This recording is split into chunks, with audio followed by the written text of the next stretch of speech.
In this session so far, we've learned a lot of songs and a lot of strums, and we started putting it all together. It's only natural that we add some finger picking as well.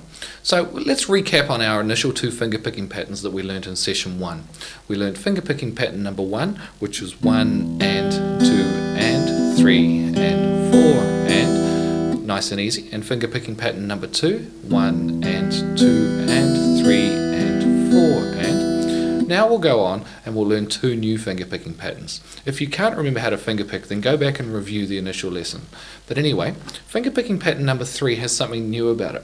As you can see, the P and the A are directly in line with each other vertically, which means that we're actually going to play them together. So we will actually pluck with the third finger on the A finger on the first string at the same time we pluck with the P on the 6th string. So the initial note goes like that. Hear how the two of them are plucked together? The rest of the pattern is just standard from there. I'll do it for you now.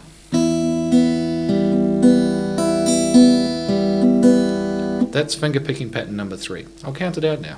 1 and 2 and 3 and 4 and. The next finger picking pattern is similar to the pattern number 2 in that we don't actually pluck two strings together, but it just adds another pattern to our repertoire. I'll play that one for you now.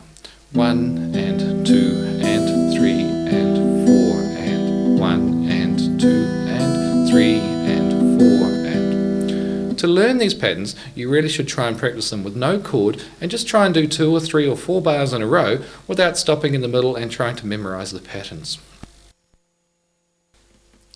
As a final note to our finger picking, just as the A chord had the 5th string bass note that the thumb played, the D chord had the 4th string bass note the thumb played, and the E chord the 6th string bass. The new chords we've learned also have a different bass as well. You'll need to know what these are, and you'll need to memorize them for the songs. I want you to play the Bob Dylan ballad song and also the old one by the Animals using finger picking pattern number 3 and finger picking pattern number 2 with them.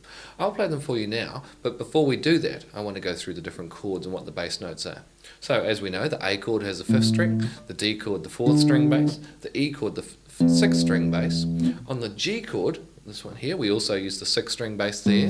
The C chord has the 5th string bass, the A minor chord the 5th string bass, the B7 chord has a 5th string bass as well, and the F chord has a 4th string bass. So now that we know what all the various bass notes are, we can play the songs. I'll play for you first the Bob Dylan ballad song using finger picking pattern number 2 and the correct bass notes. You should play these over and over as well and try and get familiar with which bass notes and get the thumb used to changing between them depending on what chord you are. Anyway, first of all the ballad song using finger picking pattern number 2.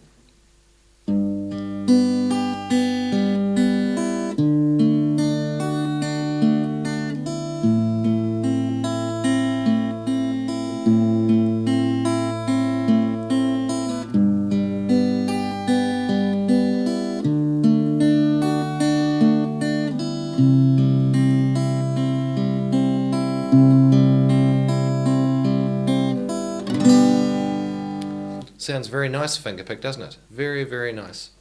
Anyway, next the Animals 60s song using finger picking pattern number 3. That's the one where we pluck the 1st string and the 5th string together with the correct bass note, of course. So I'll play it for you now.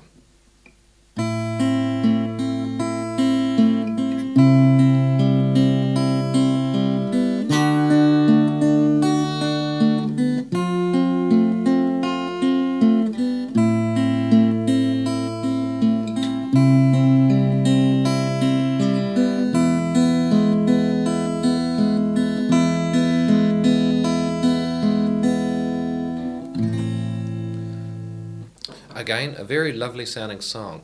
The songs sound quite different finger picked than what they do strummed, and you really should try and do them both ways. Now that we've completed session 2 and session 1, we should have a fair amount of knowledge behind us. We know how to play 8 different chords, we have 5 different strums and 4 different finger picking patterns, as well as a number of songs to play. It's important that we play the songs over and over and really try to get them right. The ones that we'll be using throughout the book that we really work on and make better and better and keep improving is the Bob Dylan ballad song, the Animals 60s song, and also the 12-bar blues. Those songs are really important and really try to get them right, both finger picking and strummed with different strums and different finger picking patterns. And that's the best way to learn. It'll get you to learn all your chords, all your strums and all your patterns. Good luck and we'll see you in session 3.